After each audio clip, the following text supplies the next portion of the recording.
최고의 페이지. 와! 아, 반갑습니다. 네, 반갑습니다. 네, 최고의 페이지를 시작하도록 하겠습니다. 오늘 또 이렇게 또 여전히 또 참석해 주셔서 감사하고요. 각자 간단하게 한번 소개를 한번 해주시면 좋겠습니다. 안녕하세요. 소통과 공감 대표 유경철입니다. 반갑습니다. 네, 반갑습니다. 반갑습니다. 저는 차이나 컨설턴트 박종하입니다. 네, 반갑습니다. 네. 저는 봉코칭 연구소의 이동훈 대표입니다. 네, 모두 반갑습니다. 네. 자, 오늘 저희가 선정한 책은 오늘 책이 뭐죠? 신경 끄기의 기술이라는 신경 끄기의 기술. 네, 이 책인데 마크 맨슨이 지었어요. 지금 오늘 들어가 보니 굉장히 인기가 있는 책이더라고요. 네. 몇 등이에요? 현재. 지금 리디북스로는 지금 1위로 나와 있고요. 이북이요? 네. 다른 이제 제가 다른 것은 제가 보지를 못했는데 아무튼 굉장히 상위에 지금 링크되고 있는 책입니다. 요즘 가장 인기 있는 책 중에 하나인 거군요. 그러니까. 네, 예. 네. 아마 우리가 너무나도 많은 정보들이 있기 때문에 어떻게 이 정보를 효과적으로 선택할 것인가라는 부분에 대한 얘기일 수 있고 어떻게 하면은 효과적으로 버릴 것인가라는 부분에 대한 얘기도 있을 것 같아요. 자, 아무튼 제가 이 책을 선택한 이유는 뭐냐면 우선은 제가 이런 걸 좋아해요. 자유로운 것. 네. 자유로운 것. 심플한 것. 원제 보면은 이게 욕도 있는 거 아닙니까? 욕도? 네, 예. 퍽이라고 돼 있죠. 네. 그러네요. 네. 진짜. 네, 그래서 이제 이 책을 보면서 굉장히 자유롭고 그다음에 한편으로 보면 굉장히 창의적이겠다라는 생각이 기존의 들었어요. 틀에 얽매이지 않는. 네. 네, 그런 느낌이 들었고요. 그러면서 책 내용을 보면 제가 이 책을 번역하셨거나 이 책을 편집하셨던 분 굉장히 힘들었겠다라는 생각을 했어요.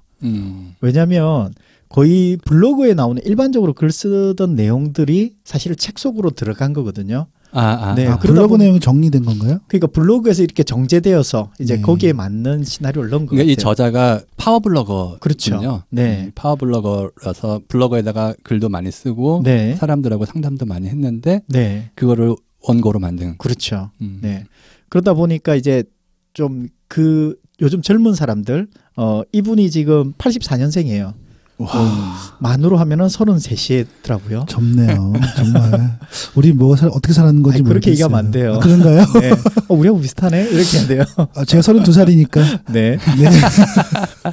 자신을 속이지 않는 게 여기 책의 내용이던데. 네. 그런가요? 네. 저 얼굴만 하면. 네. 죄송합니다. 네. 허세를 부리지 말자. 뭐 이렇게. 허세도 부리지 말자고. 그런가요? 네. 제가 그렇게 해서 제가 선정했고요. 이 책에 대해서 간략하게 먼저 책에 대한 설명과 작가 소개를 잠깐 먼저 해드리면 이름은 마크 맨슨이에요. 아까 말씀드렸듯이 33이고요. 만으로요. 미국 텍사스에서 태어났습니다. 자, 그리고 이 사람은 파워블로그인데 한 200만 명이 넘는 구독자를 지닌 미국에서도 200만 명? 네. 우리나라에서 200만 명 구독자죠. 우리 네이버 블로그를 하면 친구를 얘기하는 거죠. 그렇죠. 우리 유경철 대표도 파워블로그신데 구독자가 몇 분 정도 되세요? 저는 몇천 명밖에 안 돼요. 그래도 몇천 명. 네, 몇천 명. 몇천 명 돼요. 네. 그러니까 저도 몇백 명밖에 안 되는데 네, 레벨이 차이가 나잖아요. 저도 블로그 있어요. 네, 예. 한 10명 되나?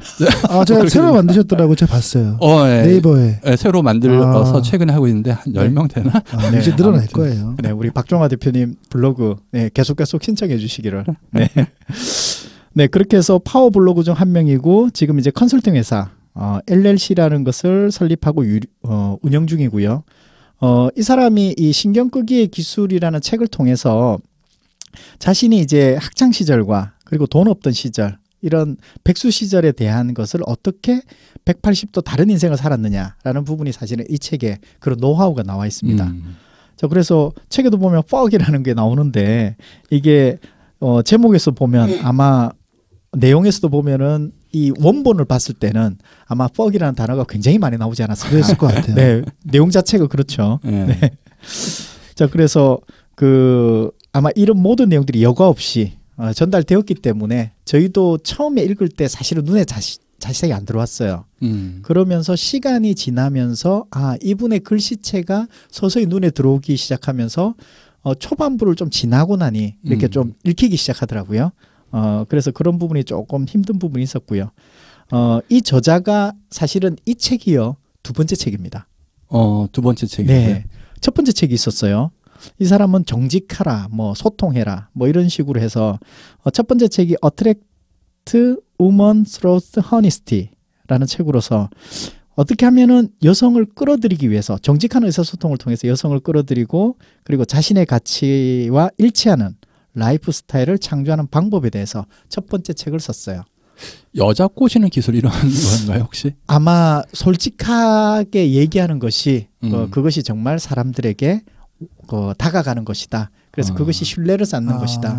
그래서 이 책에서도 얘기하듯이 아내가 지금 이제 결혼을 했으니까 아내가 좀 어울리지 않는 옷을 입으면 우리는 대충 넘어가는데 당신은 이건 안 어울려 라고 이제 정확하게 직설적으로 얘기해 준다는 거죠.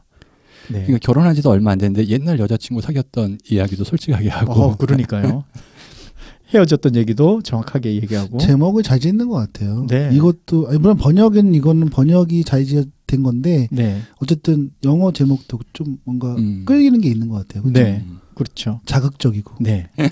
근데 제가 이 저자를 보니까 우리가 일반적으로 보면은 1인 기업하고 뭐 그러면은 자신의 전문성부터 뭐 생각하고 막 그러는데 네. 이분은 뭐 경험을 통해서 무엇인가를 하는데 대단한 전문적인 학문적인 백그라운드가 있는 게 아니고 네. 자기가 살면서 인생을 통해서 느꼈던 것을 성찰하면서 뭐 잘 정리해 나가서 솔직하게 표현하는 게 오히려 일반적인 사람들이 하는 이야기에 뭐 고정관념을 뒤집는 그런 이야기들이 많이 있는 것 같아가지고 네. 그런 거에 사람들이 또 하나 흥미롭게 생각했던 부분이 아닐까 생각합니다. 그렇죠. 그러면서 여기서 이 저자가 이야기하는 부분들이 우리가 이제 일반적인 상식으로도 이렇게 충분히 이해될 수 있을 정도로 그러니까 아마 그렇게 되었기 때문에 그게 어떤 이론이냐 뭐 이런 것을 굳이 얘기하지 않았던 것 같아요. 그러한 책이 잘 팔리는 것 같아요. 좀 쉬우면서 뭔가 좀 사회를 비꼬고 이러면서 뭔가 네. 그런 것들이 오히려 더 많이 공감이 되지 않나 그런 생각이 들거든요. 네. 때로는 일반적인 사람들의 이야기랑 좀 반대되는 이야기를 네. 하는 잘 지적을 해가지고 사람들이 갖는 고정관념 이런 걸 좀 벗어날 수 있게 그 밑바탕에는 논리적인 백그라운드가 좀 있고 네. 자신의 경험도 좀 있고 뭐 이런 이야기. 그러니까 인상적인 게 학창 시절에 마약 문제로 퇴학까지 당했던 문제야. 그리고 대학 졸업 후에도 한동안 백수를 지냈잖아요. 네. 이런 인생 이력이 아마도 사람들에게 굉장히 백수인 사람들도 와 나도 이렇게 될 수 있는 것이 아닌가 네. 그런 생각을 하지 않았을까. 네. 그런 사람이 뭔가 블로그를 쓰고 다른 사람한테 자신의 이야기를 통해서 누군가를 가리키려고 나섰다라는 것 자체가 네. 되게 인상적인 그렇죠. 것 같아요. 그렇죠. 네. 네. 그리고 한편으로 보면 그것이 있었기 때문에 사람들에게 또 어필이 되지 않았을까. 그런 거 있잖아요. 잘 나가는데 네. 나는 이렇게 잘 살았고 잘했는데 뭐 어디 나왔고 이렇게 했었는데 정말 그렇게 잘 사는 삶을 간다면 사람들이 그 삶의 폭이 적기 때문에 그 사람의 얘기는 덜 와닿잖아요. 근데 그 삶의 폭이 적은 사람 중에서 하나가 피터 드러커가 있었어요. 피터 드러커는 원래 부유한 가정에서 태어났는데 그 사람의 영향력이나 이런 걸 보면은 굳이 우리가 이런 그 어려움 속에서 극복하지 않더라도 그러니까 우리가 잘 되었지만 거기서 더 잘 되는 사람들도 케이스도 있다라는 것. 네, 그것도 한번 생각해 볼 필요가 있을 것 같아요. 네. 네. 그러면서 제가 이분의 사이트가 있더라고요. markmanson.net이라고. 네. 첫 화면에 딱 가면 Hi, I'm Mark라고 나와요. 네. 그러면서 이제 그 사람 얼굴도 이렇게 잠깐 나오고 홈페이지도 굉장히 좀 자유롭게 자연스럽게 좀 만든 것 같아요. 글씨체가 자유로운 것처럼. 네. 그런 것 같아요. 자, 그러면 잠깐 한번 책 속으로 책의 목차를 잠깐 한번 살펴보도록 하겠습니다. 자, 우선 목차를 보면 총 9개 파트로 나와 있고요. 자, 그중에 첫 번째는 애쓰지 마, 노력하지 마, 신경 쓰지 마. 자, 두 번째는 해피엔딩이란 동화에나 나오는 거야. 세 번째, 왜 너만 특별하다고 생각해? 네 번째, 고통을 피하는 법은 없어. 여기까지가 좀 전반적인 이야기인 거죠. 네, 그렇죠. 자, 다섯 번째, 선택을 했으면 책임도 져야지. 여기서부터는 5가지가 뭔가 구체적으로 할 수 있는 거, 네. 해봐야 할 거. 네. 여섯 번째, 넌 틀렸어. 물론 나도 틀렸고. 7번째, 실패했다고 괴로워하지 마. 8번째, 거절은 인생의 기술이야. 마지막 9번째, 결국 우린 다 죽어. 네, 죽음을 가지고 이렇게 이야기하기에는 좀 젊은 친구인 것 같은데 그렇죠. 한편으로 보면 그러게. 죽음을 주변에서 죽음을 경험하고 이런 마지막에 보면은 그 산의 꼭대기 절벽에서도 그 죽음을 경험하면서 아마 좀 더 많이 성숙해진 게 아닌가. 그러면서 죽음을 많이 경험한 사람은 성숙해지나 이런 또 한편으로 의문이 좀 들기도 했어요. 그럴 수 있겠는데요. 네. 친구의 죽음을 정말로 자신이 체험한 네. 것처럼 느꼈고 또 어렸을 때 보면은 부모님이 일찍 돌아가신 친구들도 인생에 대해서 여러 가지 생각할 수 있는 네. 그런 것 같아요. 자, 그러면 우리가 신경끄기의 기술 이 책을 통해서 한번 이 괄호를 한번 생각해 보면 어떨까 싶어요. 자, 그게 뭐냐면 인생에서 가장 중요한 것은 뭐뭐뭐시다. 빈칸 메꾸기. 자, 뭐가 있을 것 같아요? 인생에서 가장 중요한 것은 엄청 많죠. 네. 그렇죠. 돈? 유경철 대표. 아니 그것은 박종화 대표님. 아, 저 아니죠. 네. 저는 그냥 여러 가지 얘기한 거예요. 그 중에 네. 하나. 네. 저부터 할까요? 네. 저는 이 질문을 딱 보고 네. 너무 많더라고요. 근데 우리가 흔히 얘기하면 뭐 인생에 중요한 거, 뭐 행복, 아니면 네. 뭐 가족, 네. 돈, 뭐 아니면 뭐 직업 이런 얘기 하잖아요. 네. 근데 그런 게 중요하지 않다는 게 아니라 네. 좀 너무 뻔한 것 같아서 여러 가지 생각을 해봤어요. 고민을 한참 하다가 네. 요즘에 제가 드는 생각이 딱 떠올랐는데 네. 이제 인생에서 가장 중요한 것은 마음의 평정이다. 즉 평정. 내려놓기다. 아. 갑자기 그런 생각이 드는 거예요. 네. 제가 왜 이게 왜 중요할까? 요즘에 제가 좀 여러 가지 머리가 좀 혼란스러운 일이 있어서 그런지는 모르겠는데 네. 인생이 굉장히 굴곡이 많아지잖아요. 그래서 네. 힘들어지는 이유는 욕심이 많아서인 것 같아요. 아, 네. 그러니까 뭔가를 자꾸 이루고 싶고 또 갈구하기 때문에 그것이 이루어지지 않았을 때 상실감을 느끼죠. 네. 근데 그 상실감이 계속해서 반복이 되는 것 같아요. 네. 그런 의미에서 이런 상실감을 줄이기 위해서 필요한 것이 마음의 평정이 아닌가. 네. 그게 내려놓긴 거죠. 네. 그래서 저는 지금 뭐 제 시점에서의 얘기이긴 하겠지만 인생에서 가장 중요한 것은 내려놓기다. 그리고 지금 나에게 모든 것을 겸허하게 내려놓기가 중요하다고 생각이 든 거예요. 네. 어떠세요, 느낌이? 그러니까. 아니 뭘 내려놓는다는 걸까요? 욕심이 고통을 잉태한다. 네. 부처님인데 부처님? 그렇죠. 부처님도 그랬고 옛날에 법정 스님도 그렇죠. 네. 예, 비운 것들. 네. 제가 들은 생각이 이제 올해를 딱 지금 12월이잖아요. 네. 그래서 이제 한 해를 쭉 정리하는 것들을 가끔 생각을 하는데 그런 것 같아요. 우리가 열심히 살아가고 뭔가 부지런히 뭔가 목표를 갖고 그걸 하기 위해서 엄청난 노력을 하는데 네. 그것만 쫓아가다 보니까 숨가쁘게 12월이 온 거예요. 그래서 뭐 어느 정도 목표를 이룬 사람도 있고 그 초과한 사람도 있고 그렇지 않은 사람도 있는데 그렇게만 살다 보니까 뭔가 우리가 궁극적으로 뭐 행복이라든가 이런 것들이 네. 점차 사라지는 것 같은 느낌이 들었어요. 그래서 내년에는 저는 그런 결심으로 중요한 것이 내려놓기니까 내년에는 좀 뭔가 너무 달성하자 뭐 하자라는 생각을 하지 않고 네. 그냥 물이 흘러가는 대로 한번 살아보면 어떨까 그런 생각이 갑자기 네. 들었거든요. 그래서 제가 사실 올해 초에 결심한 게 있어요, 몇 가지. 그러니까 우리가 네. 보통 뭐 저희가 오늘 회사잖아요. 그래서 뭐 매출이나 뭐 강의 시간이나 이런 것 막 계획을 짜기도 하죠. 맞아요. 그리고 뭐 여러 가지 생각하는데 진짜 놀랍게 다 이뤘던 것 같아요. 이뤘어요. 네. 달성을 했어요. 일단 네. 박수 한번 하시고. 네.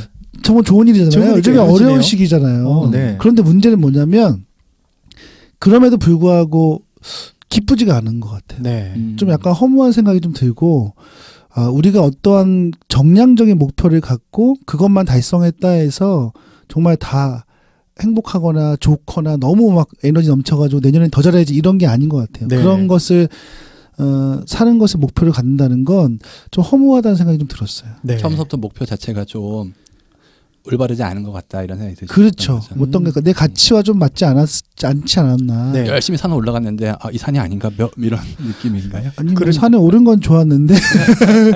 자, 그래서 이제 어떤 심리학자들이 그걸 조사했는데 42.195라는 마라톤을 네.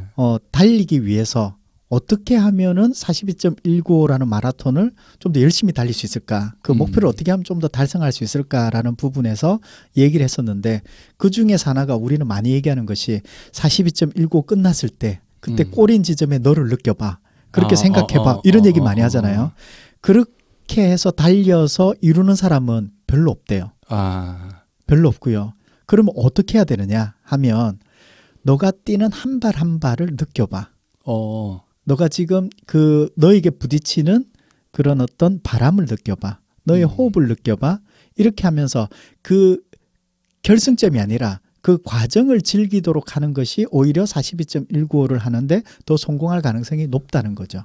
네, 그런 의미에서 본다면 과정을 즐기는 거다. 유경철 대표님이 얘기하셨던 그런 내가 이렇게 할 거야라는 42.195의 결승점이 아니라 이제는 내년도에는 그럼 이것을 어떻게 달릴까? 라는 부분의 과정에 대한 것을 한번 해본다면 네, 어떨까? 굳이 목표를 없앨 필요는 없고 그렇죠. 그것을 어떤 방법으로 할까 네.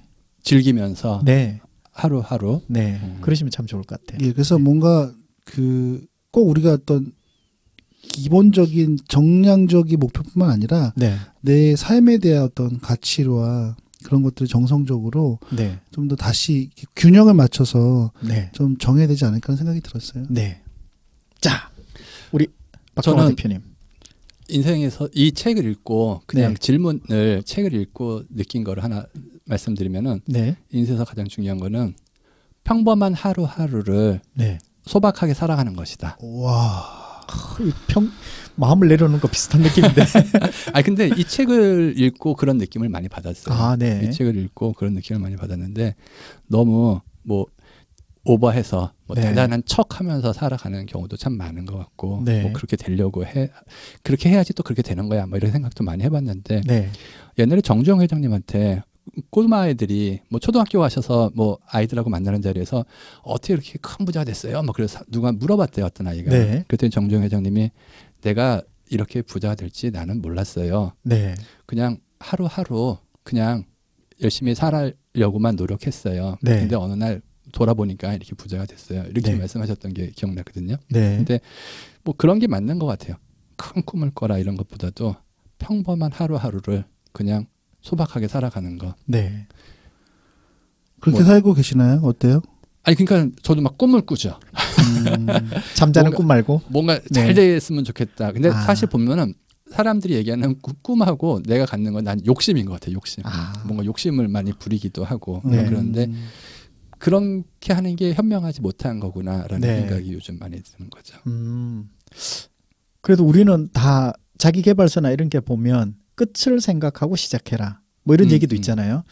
그러니까 끝을 생각하면서 시작하면 그 끝을 이루면 그 다음에 이룰 게 없잖아요. 그렇긴 해요. 그러니까 그런 얘기 하잖아요. 하버드 대학교에 한국 학생들이 가서 졸업 못하는 비율이 참 많다고. 그 조사를 보면은 이 학생들의 꿈은 하버드 대학교 가는 거였지 뭐가 되는 게 아니었다. 이런 얘기를 하는 것처럼 내가 여기서부터 저기까지 가는 것만 목표로 하면 그 다음에는 진짜 허망해질 수밖에 없는 건데 가는 과정 아까 말씀하신 것처럼 마라톤 뛸 때 발을 내딛는 것을 느끼면서 즐기다 보면 어느 순간 결승점도 지나가고 결승점 지나온 다음에 기분 좋게 생맥주도 한 잔 마시고 이런 삶을 사는 게 좋은 것 같더라고요. 그게 일상이네요. 일상에서 느끼는 행복. 근데 그냥 중요하게 생각하는 걸 말씀드렸고 그렇게 살고 있지는 못하니까 살면 되시죠. 우리가 다 추구하는 걸 얘기하는 것 같아요. 지금이 좀 부족하니까. 저는 인생에서 중요한 것은 밸런스다. 라는 생각을 했어요.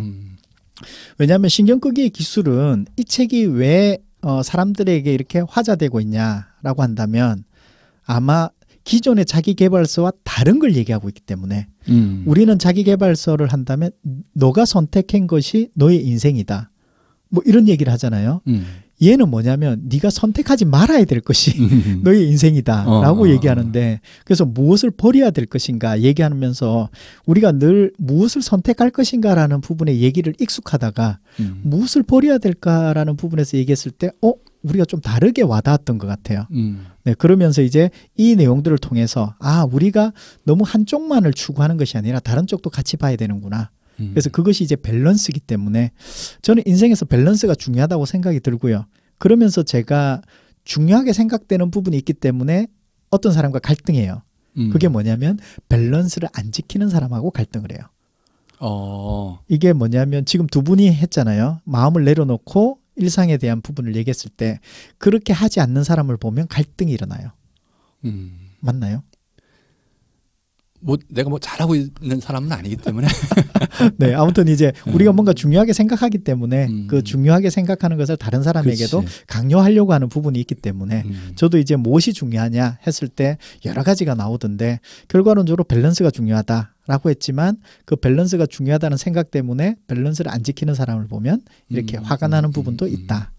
그러면서 이렇게 생각하게 된 부분이 있어요. 지금 말씀하신 거에 이 저자를 한번 대입해서 생각해 보니까 네. 이 저자는 가장 기본적으로 저항아였던 것 같아요. 네. 뭐 어렸을 때 삶이.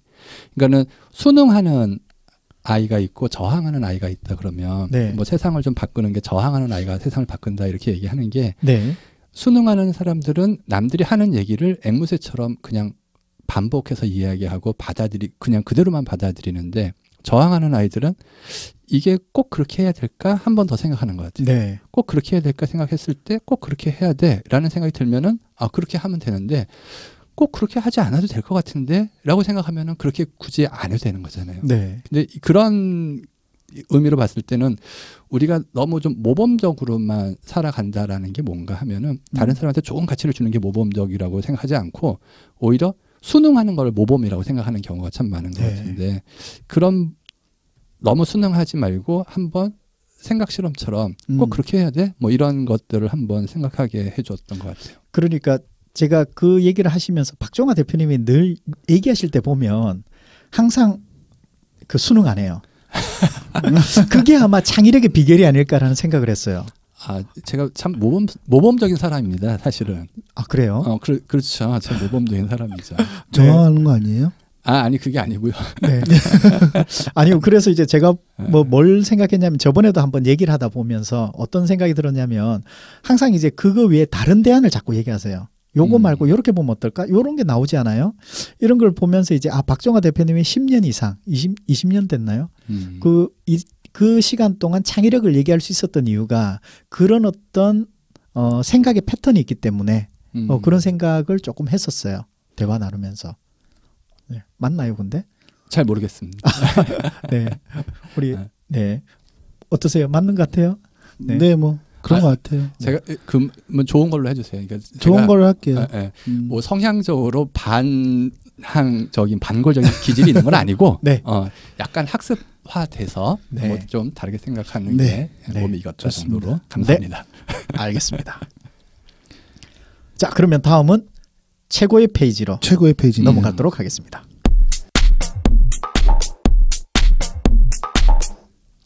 최고의 페이지. 네. 제가부터 할게요. 저는 제가 또 페이지를 저는 항상 이북을 사서 죄송합니다. 페이지가 달라져요. 괜찮습니다. 괜찮죠? 다 아실 것 같아요. 모르나요? 우선 제가 읽어드릴게요. 제가 고른 페이지가 있는데 쭉 한번 읽어드릴 테니까 들어보시고 문제는 끝없이 계속된다. 단지 바뀌거나 나아지기 따릅니다. 행복은 문제를 해결하는 데서 나온다. 여기서 핵심은 해결이다. 문제를 피하거나 아무런 문제가 없는 척하면 불행해진다. 해결 못할 문제가 있다고 생각해도 역시 불행해진다. 중요한 건 처음부터 문제 밖에 자리하는 것이 아니라 문제를 해결하는 거다. 행복하려면 우리는 뭔가를 해결해야 한다. 그러므로 행복은 일종의 행동이며 활동이다.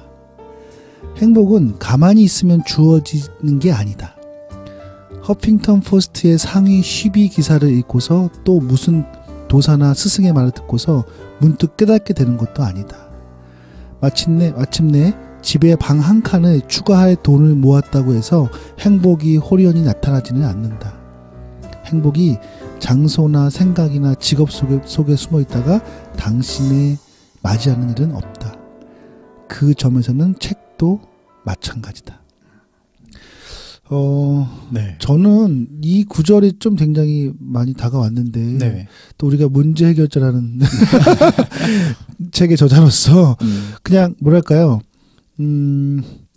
사람들은 행복을 원하잖아요. 그렇죠? 네. 누구든지 행복을 추구하죠. 그런데 그것을 어떤 문제를 해결하지 않고 그냥 막 운처럼 떨어지거나 그냥 나에게 탁 어느 순간 다가오는 행복, 그렇게 생각하는 경우가 많은 것 같아요. 네. 사실은 행복은 그렇게 갑자기 뭐 해서 로또를 뭐 1등 맞았거나 이렇게 다가올 수도 있지만 대부분의 경우는 그 문제를 제대로 해결해야 오는 것 같아요. 만약에 내게 어려움이 오면 그것을 야 이거는 어떻게 되겠지 뭐 나는 뭐 운이 많은 사람이니까 조금 나는 뭐 지금까지 어려운 일이 없었을 거야 이렇게 생각하면서 뭔가 요행을 바라게 된다면 더 불행해질 것 같아요. 그런데 어려움이 왔더라도 이것을 어떻게 하면 더 잘 이걸 극복할 수 있을지에 대해서 고민하고 그것을 역경을 이겨내려는 계획을 세우고 그래서 문제를 내가 조각조각 내서 그걸 해결할 수 있도록 노력하는 그게 행복이 아닐까 하는 생각이 들었거든요. 네. 예전에 제가 행복을 굉장히 중요하게 생각했거든요. 그래서 행복을 꼭 외부에서 찾으려고 했던 것 같아요. 예전에 과거에. 그래서 네. 외부에. 그래서 돈, 뭐 그런 걸 수도 있죠. 뭐 돈이 많이 벌거나 그렇죠? 아니면 뭐 좋은 곳을 가거나 네. 아니면 좋은 사람들이 많거나 뭔가 그런 것들에 대해서 행복을 초점을 맞추게 되면 사실 나중에 허무하게 되더라고요. 결국 그게 있다고 하더라도 내가 쟁취했다 하더라도 그것이 전부 행복을 가져다 주진 않는 것 같아요. 그냥 네. 어쨌든 행복이라는 것은 보여지는 수량일 수도 있지만 감정의 느낌일 수도 있거든요. 네. 근데 그 감정이라는 것은 사실 굉장히 프라이빗한 개인적으로 다르긴 하지만 대부분을 보면 그런 것으로 충족이 안 되는 것 같아요. 그래서 사람들이 뭐 돈이 많은 사람이라 하더라도 뭐 정신병에 걸리거나 우울증에 걸리거나 조우증에 걸리거나 그런 이유들도 아마도 그런 충족이 안 돼서 그런 것이 아닐까 하는 생각이 들어요. 네. 그래서 저는 네. 행복은 문제를 해결하는 문제를 것이다. 해결하는 네. 그런 생각이 예. 저는 이 저자 이야기 중에서 문제를 회피하는 거는 문제 해결이 아니다라는 말에 약간 좀 찔끔했었던 그쵸. 기억이 있는데 네. 저는 문제를 뭐 피하는 것도 나름대로 하나 해결이다. 네. 외면하는 것도 하나 해결이다 생각했는데 아. 이 사람은 그러면 안 된다 하면서 몇 가지 얘기를 하는데 선택하지 않는 것도 선택이다라고 얘기하는데 그것은 그 문제는 회피하면 안 된다는 얘기군요. 뭐 그런 얘기를 하더라고요. 근데 네. 약간 찔끔했던 거예요. 그러면 우리가 한번 좀 다르게 생각해 본다면 행복하기 위해서는 문제가 있어야 됩니까? 문제가요? 네. 문제 해결이 문제를 해결해야지 행복한다 그랬으니까 그렇다고 기본 한다면 전제는 문제가 있어야 되는 문제가 거예요. 있어야겠죠. 왜냐면 문제라는 것은 사실 살아가면서 그냥 우리에게 다가오는 것들 아니에요. 하나하나 사건일 수도 있고 네. 문제일 수도 있고 뭐 도전하는 목표일 수도 있는데 그렇게 해서 다가오잖아요. 근데 그것을 좀 직면하고 그것에 대해서 명확히 내가 회피할 건데 회피해야겠죠. 이런 거는 뭐 네. 필요 없는 거다 하면 신경을 꺼버리고 네. 정말 중요한 것들은 그냥 받아들이고 그것에 대해서 내가 어떻게 슬기롭게 현명하게 할 수 있도록 노력하는 자세. 그러니까 모든 문제를 다 해결하려고 생각하기보다는 네. 내가 문제도 잘 선택을 해서 잘 해결하는 뭐 이런 거가 필요한 건가요? 그럴 것도 필요하겠죠. 뭐 사실 너무 많은 문제가 있기 때문에 그걸 다 할 수 없다면 네. 우선순위 정해서 하는 것도 중요할 것 같아요. 일반적으로 문제가 있다라는 얘기는 원하는 게 있다는 얘기잖아요. 그렇겠죠. 원하는 게 없으면 문제가 없잖아요. 아까 마음을 내려놓는다라는 얘기도 그쵸. 내가 원하는 걸 없애버리면 문제도 사라져 버리기 때문에 그렇다면 내가 행복을 하려면 원하는 것이 많아야 되고 그 원하는 것을 이루어 나가는 것이 행복이 될 수도 있겠다라는 것으로 정리가 될 수 있는데 이 정리에 대해서는 어떻게 생각하세요? 그럼 앞에 처음에 하셨던 얘기랑 좀 달라지는데. 그렇죠. 네. 네. 그러니까 그건 약간 그것은 욕심과도 연관돼 있는 것 같은데요. 내가 원하는 게 많다는 건 네. 사람마다 원하는 게 다르잖아요. 근데 네. 원하는 것이 많은 건 그만큼 내가 가지려는 것 아니면 소유하고 싶어 하는 것이 많은 것이기 때문에 네. 거기에 욕심이 들어가죠. 그러면 더 많이 다 이루기가 어렵지 않을까요?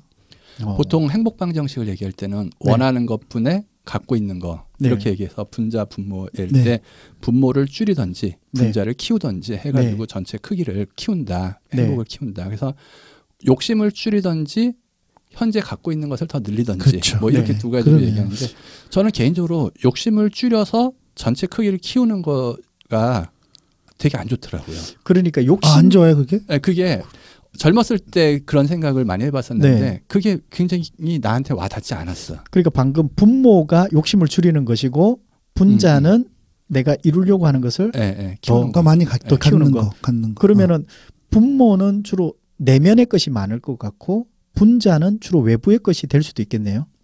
그런 수 있겠군요. 네. 그러면 내 마음을 어떻게 잘 정리할 수 있는 사람이면 분모를 줄여 나갈 것이고 그게 어려운 사람이라면 분자를 좀 더 키워 나가는 쪽으로.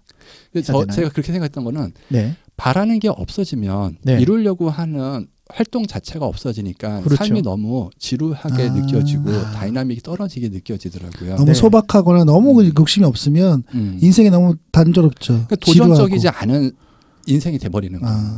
좀 더 적극적으로 물론 내가 원하는 것을 이루려고 그러다가 잘 안 됐을 때 실망하고 낙심하고 이렇지 않을 수 있는 네. 그런 마음의 힘도 좀 필요한 것 같은데 네. 기본적으로는 원하는 게 좀 있어서 네. 그 원하는 걸 얻기 위해서 그냥 하루하루 열심히 살아가는 뭐 이러는 게 되게 좋게 느껴졌거든요.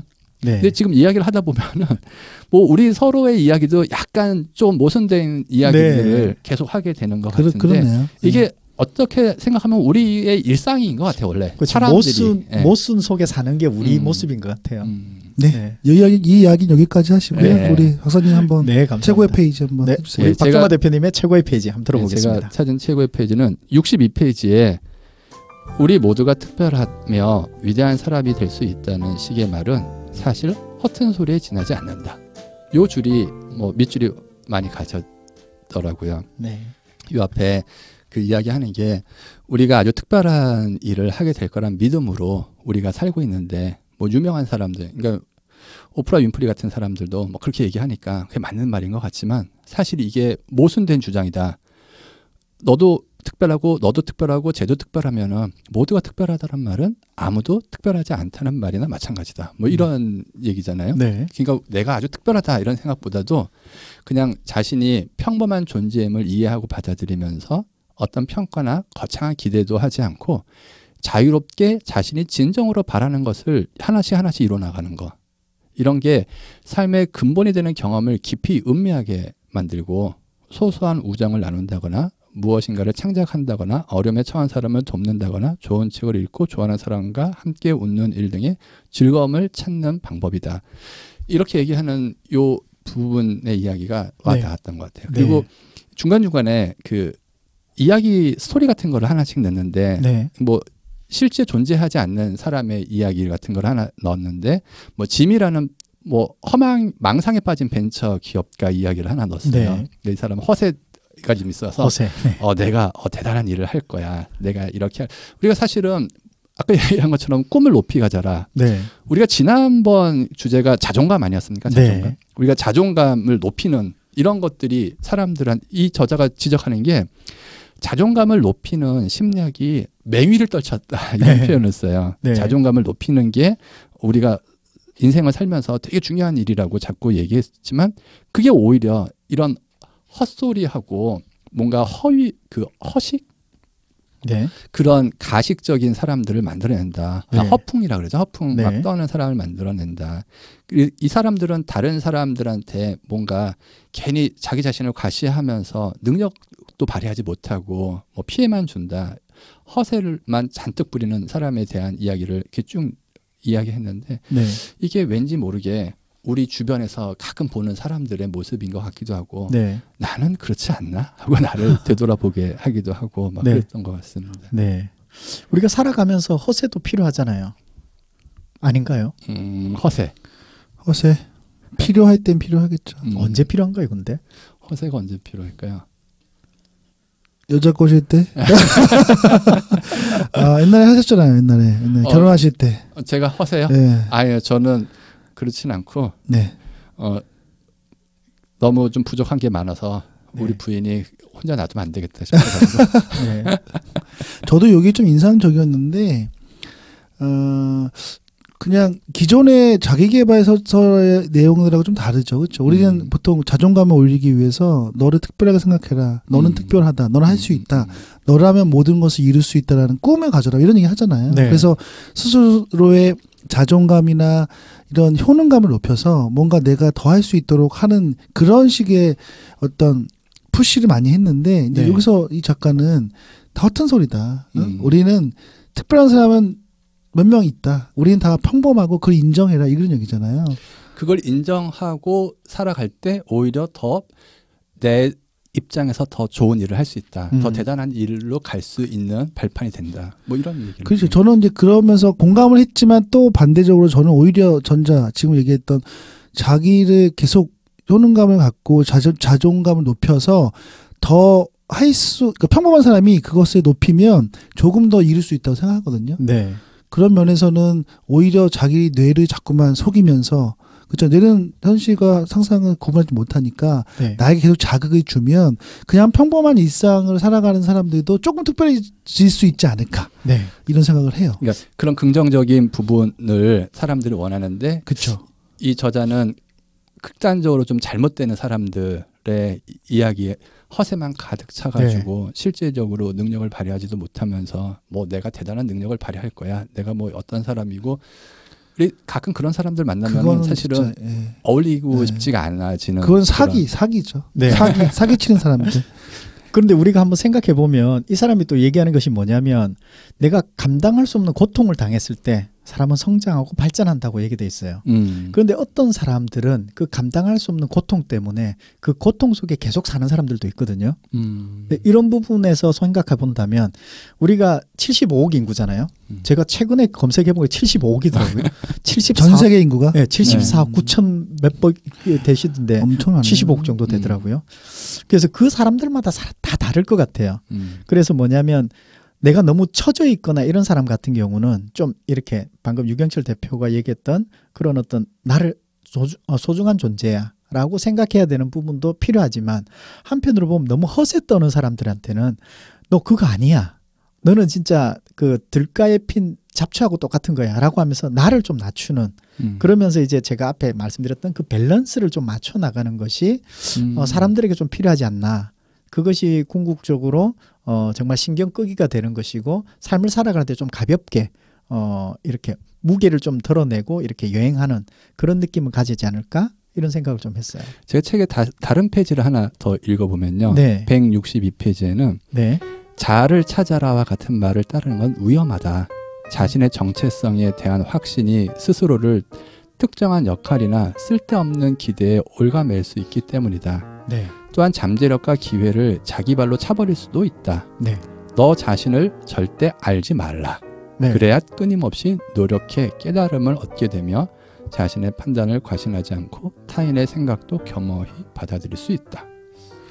그러니까 우리가 이렇게 다시 한번 말하면은 뭔가 다른 사람들한테 이게 베스트셀러가 되는 거는 좀 한 번 더 생각할 수 있는 좀 다른 관점 이런 것들을 많이 제시하는 그런 것 것 같은데 같아요. 네. 일반적이지 않네요. 그렇죠? 이 부분도 굉장히 인상적으로 와 닿았고 네. 실제로 아까 이야기하신 것처럼 굉장히 긍정적으로 자신에 대해서 생각하면서 좋은 성과를 내는 사람도 있지만 또 굉장히 많은 사람들이 그렇기 때문에 오히려 더 잘 안 되는 경우도 있을 수 있거든요. 네. 그런 부분에 대해서 지적을 하는 것 같아요. 그런데 저기서 역할을 명확히 하자는 것은 우리가 사회적인 동물이기 때문에 사람들과 관계를 할 때는 역할을 명확하게 해야 되는 것이 필요할 것 같아요. 그런데 이제 내가 혼자 있다. 혼자 뭔가 하는 사람이다. 이렇게 뭐 다른 사람과 뭔가 없이 그러면 굳이 그럴 필요는 없을 것 같은데 그래서 우리가 역할이 필요한 이유는 사실은 관계 때문에 필요한 거라는 거죠. 그런 의미에서 나를 찾아야 되는 이유도 우리가 관계 속에서 어떤 모습으로 보여야 되고 내가 어떤 모습으로 보이고 싶고 어떤 모습으로 비칠 것이냐라는 부분을 좀 정리하기 위해서 그런 게 아닐까라는 생각이 듭니다. 네. 야, 코치님도 이제 한번 최고의 페이지 네. 하셔야죠. 네. 저의 최고의 페이지는 179페이지. 읽어보면요.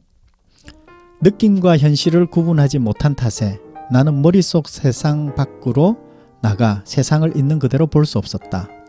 사람과 사람이 아무 때고 서로 다가가 말을 건네는 단순한 현실을 볼 수 없었단 말이다.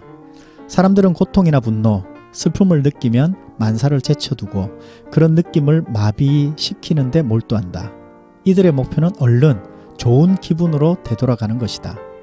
물질적인 수단을 동원하거나 자신을 속이거나 엉터리 가치관으로 돌아가서라도 말이다.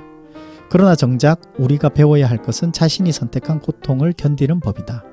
새로운 가치관을 선택한다는 건 새로운 고통을 자신의 삶에 들여오는 것이다. 그 고통을 즐기고 음미하라. 두 팔을 활짝 벌려 환영하라. 그리고 고통스러운 당신이 선택한 가치관에 따라 행동하라. 저는 이것을 보면서 우리가 선택은 사실은 달콤한 유혹과 같다. 그래서 이제 우리가 끌리는 것을 먼저 선택하게 돼 있잖아요. 근데 이제 결과론적으로 보면 이 사람의 얘기는 결과론적으로 보니까 사실은 우리가 그런 고통을 우리가 버렸던 것에 대한 것 그리고 우리가 감내해야 되는 것에 대한 것이 있었다. 뭐 그런 얘기인 것 같아요. 자, 그러나 우리 정작 중요한 거는 선택할 때는 막상 달콤한 것을 선택하게 돼요. 그리고 그것이 보이게 되지 우리가 보이지 않는 걸 먼저 보지는 않는다는 거죠. 자, 그런 의미에서 제가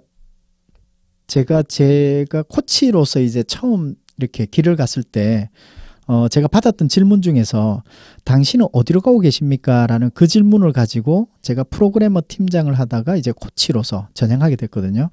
자, 만약에 그때 내가 전혀 생판 모르는 코치라는 직업을 가졌을 때 그때 내가 고통을 먼저 생각했다면 내가 선택하지 못했다는 거죠.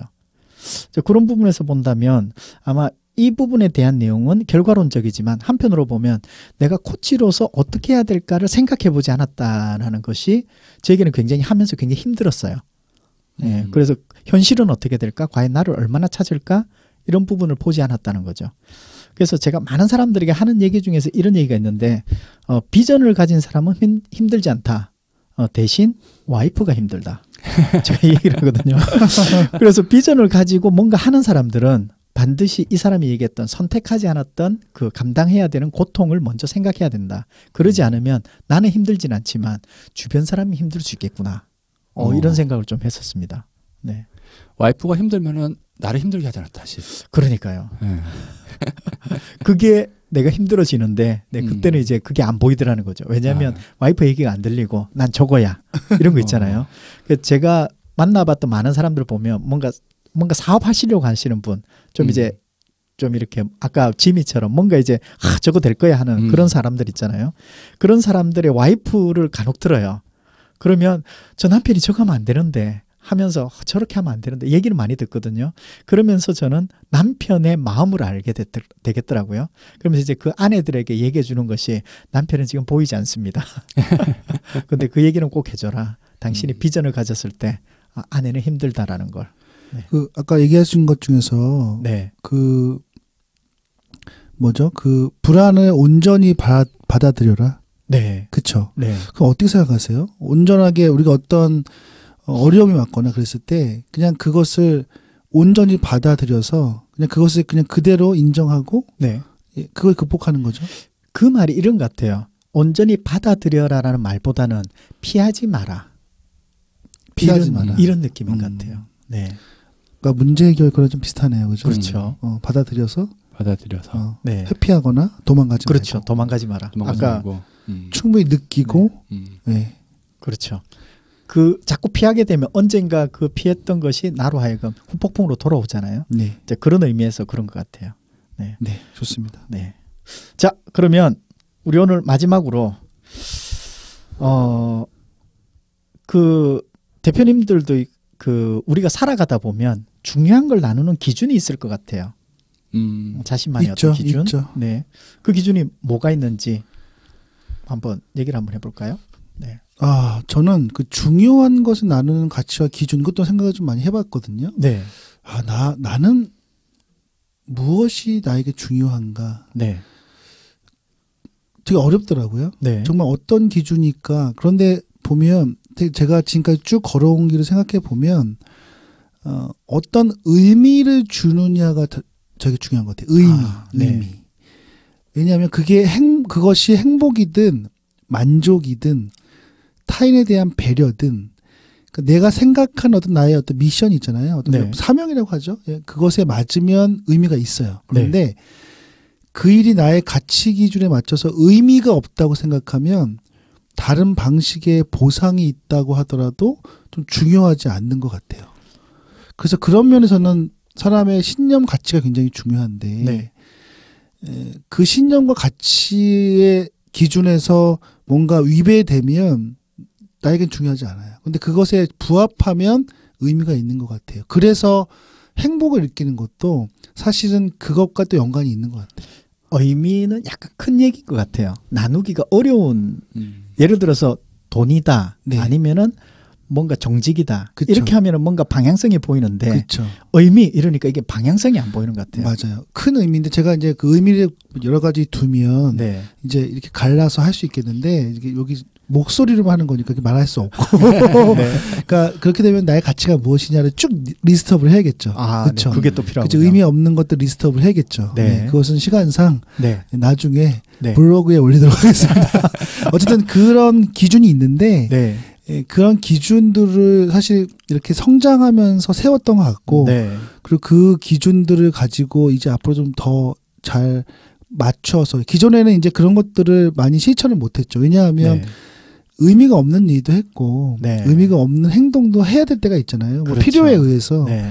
그런데 이제는 그런 것들을 좀 기준을 갖고 살고 싶다는 마음이 들었어요. 네. 예. 네. 자주적으로 주체적으로 그러니까요. 네, 그게 필요한 필요하네요. 것 같아요. 네. 우리 박정화 대표님. 아니 저는 제 얘기하기 전에 이 저자가 네. 했던 그 좋은 가치랑 나쁜 가치의 구별이 굉장히 인상적이었는데 네네. 이 책의 109페이지에는 좋은 가치는 현실의 바탕을 두고 사회에 이로우며 직접 통제할 수 있다. 나쁜 가치는 미신적이고 사회 회로우며 직접 통제할 수 없다.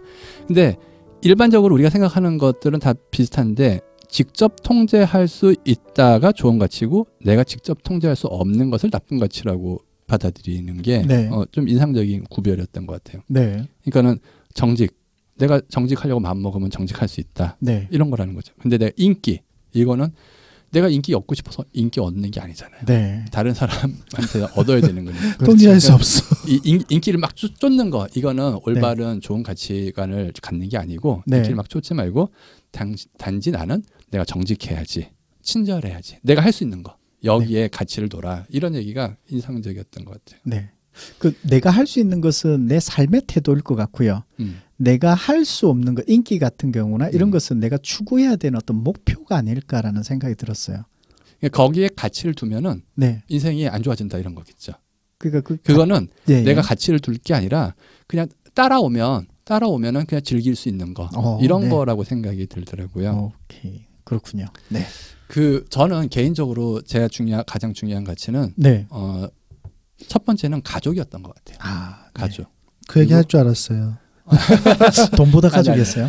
아니 돈을 버는 이유도 뭐 제가 어디 가서 막 돈 저 명품 안 사거든요. 네. 그러니까 제가 막 부인한테 명품 핸드백을 사주려고 그런 거지 뭐 가족이라는 의미가. 네. 근데 아무튼 그 돈 뭐 어떠한 성과 여러 가지 이런 거를 먼저 생각하는 이유는 가장 기본적으로 가족인데 네.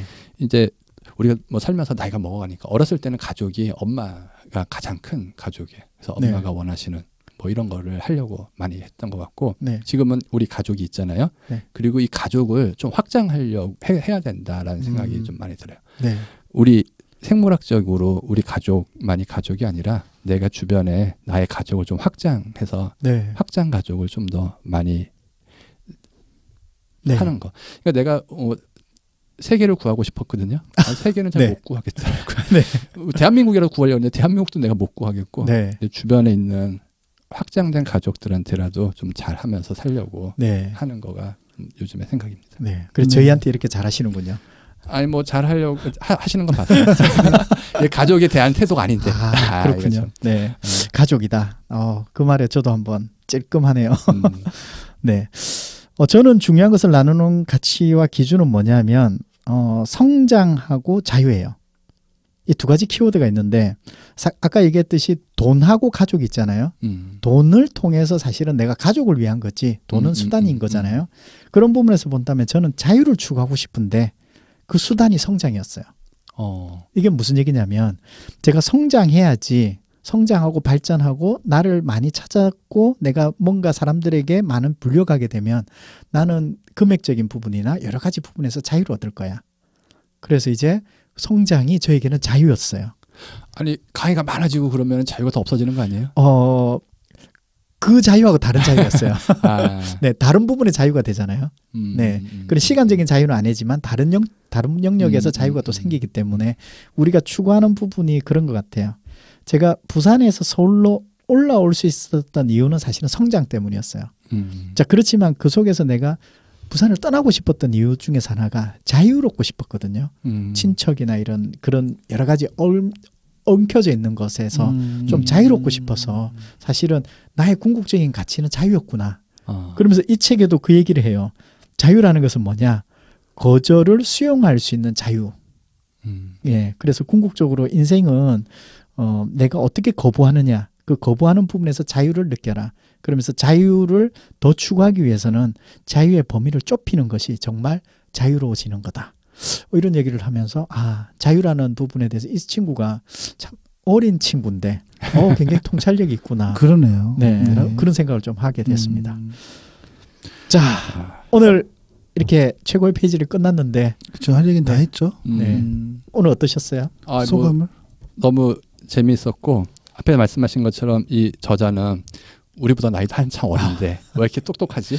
네. 뭐 태어날 때부터 똑똑했나? 아니면 경험이 좀 남달랐나? 아니면 스스로 좀 약간 좀 다르게 생각하려고 하는 시각으로 세상을 살려고 하는 건가? 뭐 이런 생각을 하게 했습니다. 좀 그런 게 있었던 것 같아요. 네.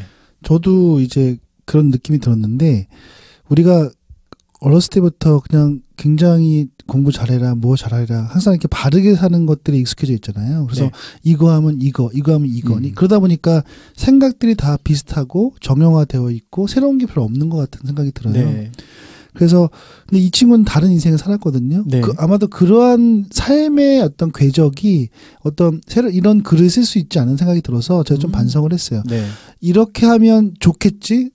이렇게 하는 게 맞겠지라는 어떤 정형화된 생각으로 우리가 뭔가를 제가 하는 것 같은데 좀 우리 창의력 전문가도 있지만 뭔가 발상을 좀 다르게 하고 다른 행동을 하고 다른 경험을 해서 좀 뭔가요? 이렇게 이런 글 쓰고 싶어요. 갑자기 그런 생각이 들었어요. 책 나오셔야 되잖아요. 예, 그런 거 쓰고 싶어요. 그래서 사람들이 왔을 때 이거 뭐 비슷한 애가 아니라 이거 특이하네. 전혀 공감되지 않더라도 뭔가 다르다는 느낌이 드는 것이 성공하는 것이 아닌가. 그런 생각이 갑자기 들었습니다. 감사합니다. 우리 다음 책도 또 안내해 주셔야죠. 다음 책은 그 마인드세트라는 제목의 책인데 캐롤 드웨기라는 유명하신 분이 마인드셋이라는 책을 한 10년 전에 내셨는데 그 세계적으로는 아주 잘 팔렸던 것 같은데 우리나라에서는 뭐 이렇게 많이 판매되지는 않았던 것 같아요. 근데 이게 10년 되니까 개정판을 요번에 새로 냈더라고요. 개정판이 나왔고 개정판에 뭐 내용도 보강됐다 그러는데 이분 이야기는 한번 잘 들어보는 게 좋을 것 같아요. 내가 고정된 마인드셋을 갖고 있느냐 아니면 성장 마인드셋을 갖고 있느냐로 인생이 달라진다고 하니 인생을 좀 좋은 방향으로 바꾸는 방향으로.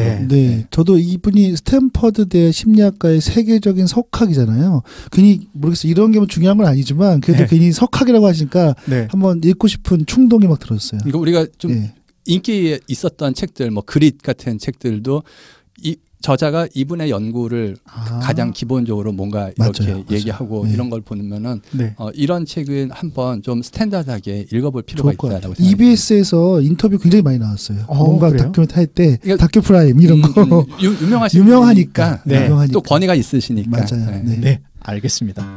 자, 우리는 다음 또 뵐 때까지 신경을 끄고 마인드세트를 좀 바꾸는 그런 시간으로서 끌 수 있을까요? 꺼보겠습니다. 이거 뭐 책을 읽었으면 실천해야지. 내려놓기. 끄는 걸로. 알겠습니다. 자, 그럼 우리 다음에 또 반가운 모습으로 뵙도록 하겠습니다. 한번 외쳐볼까요? 최고의 페이지 열실까요? 시작. 최고의 페이지. 반갑습니다. 수고하셨습니다. 감사합니다.